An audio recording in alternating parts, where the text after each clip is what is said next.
Jack, love, if you're not very busy, do you think I might have a creme de menthe? It was just sort of sexy, I think. Well, you got to pay for it. Do you want me to write it down? Now, do I look as I usually carry hard cash in a ballet dress, really, Jack?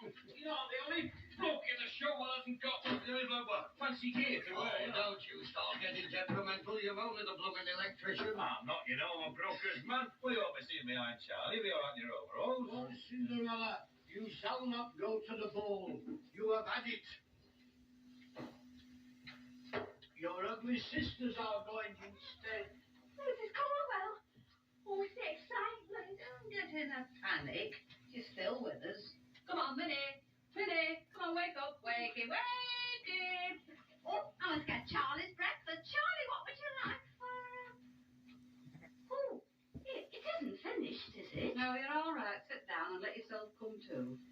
Oh, yeah, no wonder she's tired. She's up all night learning life. She knows everybody's part better than we do. She doesn't really know the old pantomime, does she, word for word? Oh, not half. You watch. Mrs. Colwell, Yes, love. page 37, love. They've all traipsed off to the ball, and you've had a Barney with buttons. And what happens next? Cinderella goes to left off stage, kneels down by fireplace and says, "Oh, how I wish we had a Nom nom nom nom nom.